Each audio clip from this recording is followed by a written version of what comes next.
Hey everybody, welcome back to Metafide Spaces. I'm co-host Frank Speiser, CEO of Metafide. With me is Matt Cross, Chief Business Development Officer, and our trusty mod, Keyboard Yeti, Lord of the Socials.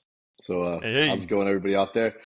Interesting space today. We talked a lot about the science of forecasting and also about what people are good at and what they're not. So, what do you take away from today's space, Matt? Yeah, I thought today's space was pretty engaging. I think you broke down what it means to have human signal in markets. You simplified it as to saying, hey, not everything's run by these larger AI models, and the human signal are the things that don't show up in the order book. And with our new games that are coming out there where you're able to interact with these markets in a new way you never had before, pattern recognition becomes a major skill where you don't need to be a data scientist. You could really understand where price is going, moving, what do you bounce off of, and as you start to recognize those patterns, you have ability to gain alpha and play in these games and get some good outcomes.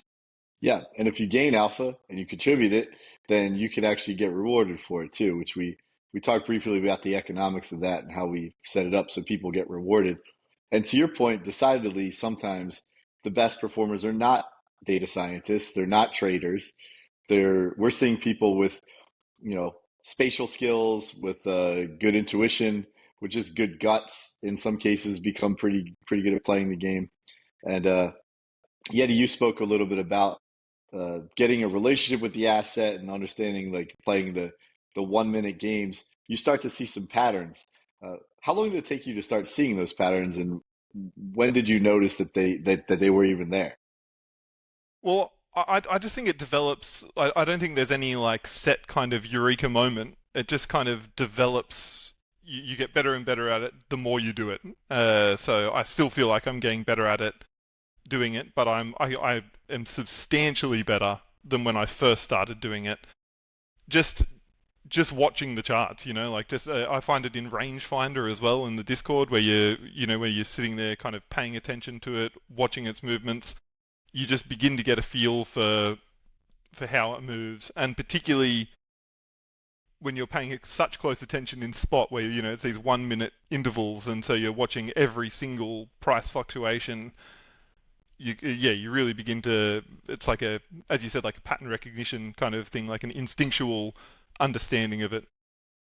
Yeah, and we talked about people are really good at that, especially when they're competing for value. So when people are trying to figure it out, it really is more like playing a video game and the way people are adapting to being able to play a video game than it is about financial analysis in that cases. But what you're doing is you're recognizing a game mechanic in the market and then you're playing against it. And it turns out people are pretty good at that stuff, especially certain kinds of people. So, you know, certain people are just really well suited to play those instinctive competitive, short-term scenarios, and you see it with the success of video games and how really good some people are playing video games.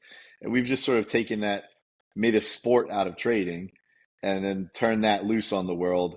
And it's been pretty impressive to see what people have come back with. I mean, I think the people's ability to navigate those markets, to your point, by paying such close attention to it, they're able to pick up on these game mechanics at play in the market. And the reason I think why they're not really present in all these charts and technical analysis is it's not always the same response to market gaming. There's gamesmanship taking place in the market at scale. So sometimes it's a deliberate sell-off, and sometimes it's an overbuy, and sometimes it's people loading into a position, and their strategies keep changing. And instead of trying to constantly tune and reintegrate models that are inaccurate and then, they work for a little bit and then come back into range, you're actually using the best parts about people's spatial competitive intelligence to figure out like, oh, I recognize this pattern. Here's how I'm going to counter it. Here's how I'm going to game against it. It turns out that that's still a skill that is within the domain of humans that they're really, really good at doing, especially in some cases. And so when people might ask me like, well, why can't algorithms do this?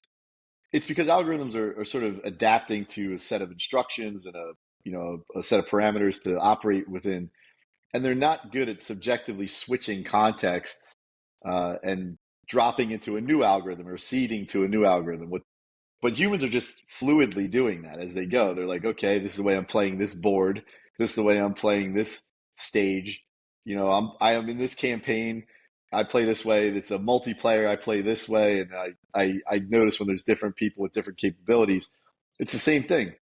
Different market conditions, different actors, different ways to respond, and that's the missing piece, and why our signal is so powerful, because we're taking that piece of what humans are really good at doing and integrating it with the AI models, and then constantly tuning that to get better and better and shorter at being able to make these predictions. So pretty interesting time to be alive. Pretty interesting time to do this. I know that might sound kind of nerdy, but I'm super interested in it. You know, it's like one of those things where when we get the data back, I'm always surprised at what we're finding. So it's like getting to open up Christmas presents every day. You know, you sit down, there's like a new toy to unwrap. So yeah, pretty interesting spot to be.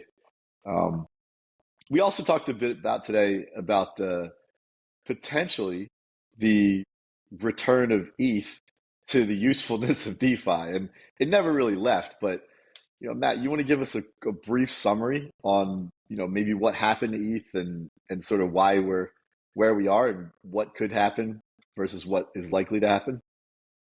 Yeah, I think, you know, what's mainly happened from ETH and why we haven't seen as much upside in the last couple of years is just because of the ability to mint new tokens into circulation.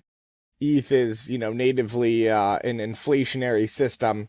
And, you know, you have this foundation that has the ability to control the button all day long. And they've kind of kept the price down as a way to, you know, largen the circulating supply and the overall security and the use case of it. And it seems like, you know, Vitalik hasn't cared much about the price. But from what I heard over at ETHCC, there's going to be some major developments in ETH over the next 7 months. And he finally addressed a little bit of the price, saying, hey, things are going to return over here. You know, we'll see how that goes, but I still believe in the viability of ETH as being the underlying technology for a lot of these consumer applications built on Web3. And so there's definitely a use case for it. And we'll see what happens, you know, in this coming months with consolidation of all these other L2s and networks. We might be seeing some of that value and those LPs returning to ETH. And, you know, there's maybe a brighter future around the corner right now. We'll see. I want to thank you guys and see everybody at the next Spaces on Thursday, 4 p.m. Eastern Time. Take care, everybody. Thanks again. Take care. Bye-bye. Cheers. Metafide is the only AI-powered Bitcoin prediction game where traders compete in real time to forecast BTC's price in a fast 1 to 5 minute round. Test your skills against global players. Take on 1x risk with the ability to win multiplied payouts and prize pots. The more accurate and early, the better the outcome. Pre-register now for early access to generational wealth.